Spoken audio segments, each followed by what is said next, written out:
We are Ali and George from the Not the Top 20 podcast here at Sky Studios, previewing the EFL season, which kicks off live on Sky on Friday night. And this video, 5 things to know about the Championship. Starting, George, with the 3 teams relegated from the Premier League last season. How are they shaping up? I think Stoke look very, very strong indeed. Gary Rowett's an exciting appointment, someone with immense potential. You look at their squad, they've kept quality players like Ryan Shawcross, Bruno Martins Indy, Joe Allen, even bring in quality like a Tabo. So they look strong.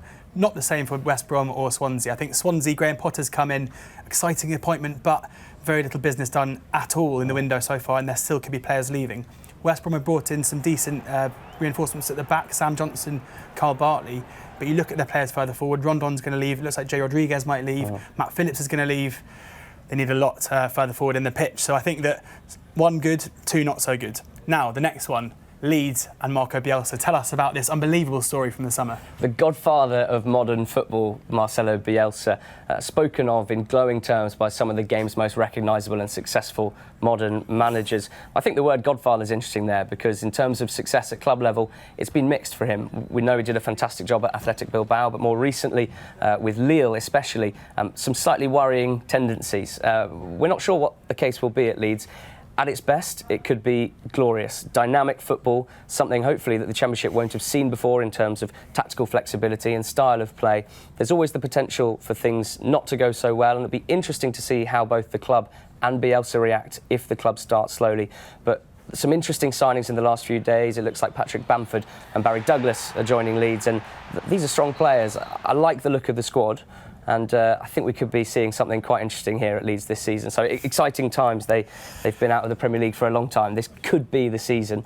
But it also could be for Derby County under another interesting new manager. Well, certainly more high profile. Probably the only one in the league who is, and that's Frank Lampard. And don't forget Jody Morris as well, who's come in as his number 2. How Lampard gets on is going to be absolutely fascinating. One of England's and the Premier League's best ever players going into Derby to cut his teeth. We've seen him go back to his old club in Chelsea to bring in Mason Mount as well, who looks like an incredible prospect going forward. And you really have to be interested to see how this Derby team is going to get on. The nearly men for so many years. We saw them get so close to Fulham in that playoff semi-final last year under Gary Rowett. Always very, very solid at the back. But Lampard's key, he has to get them go a bit better going forward. They have a plethora of strikers. They brought in Marriott from Peterborough as well for a huge sum on the back of 1 good season in League One. Is that going to be an expensive mistake? They've already got a wealth of strikers in the likes of David Nugent, Vidra, who now looks like he's going to be staying. This Derby team could be anything. They could storm the league, Lampard could take them to the top, or it could be a case of an expensive mistake for the Derby hierarchy. That seems like a bit of a theme here and probably continues when talking about Aston Villa, because since we saw them dejected on the Wembley turf, having lost the playoff final to Fulham, it's been an absolute rollercoaster for Villa fans. And the worst thing for fans really is when the financial state of your club is being questioned, and it certainly was. Tony Gier perhaps struggling to move money into the country, and as such, tax bills were looming. New owners have swooped in. They've saved the day for Villa in terms of short-term financial issues. The fears have been allayed. Now, there's not much time for Steve Bruce to now add to his squad. And there's suggestions that the backing is there, but they've got, just over a week to do so. The squad as it is lacking some quality, I think. They've lost Snodgrass, who's gone back. He was on loan last season. And a couple of other players as well. Jack Grealish, the big one for us. If Grealish stays, we genuinely believe that he's one of the best players the Championship's seen. And can fire Villa high, just like he did last season. If Grealish goes, we definitely have some question marks about how they will attack, how good they'll be going forward. Got a couple of decent strikers, but we're looking for a bit more from Villa, I think, before we get too overexcited, despite the good news recently with the new owners. And there are some owners at Nottingham Forest who have certainly given their manager, Aitor Karanka, some backing.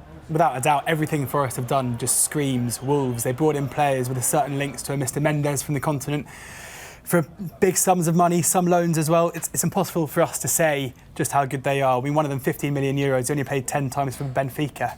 Who knows? But they're very excited about them. The fans have looked at what happened to Wolves and think to themselves, we're going to be champions. We've discussed it, and we think that it did take Wolves 1 transition season to get to where they got to, and this could be it. Lewis Grabban is a fantastic signing at this level, guarantees you goals in the Championship. I think of all the things we've discussed, this is maybe the most interesting one. They could storm the lead, they could romp up to the top, or it could be another difficult season for Forest. I'm not sure Aitor Karanka is much of a Nuno. We're about to find out.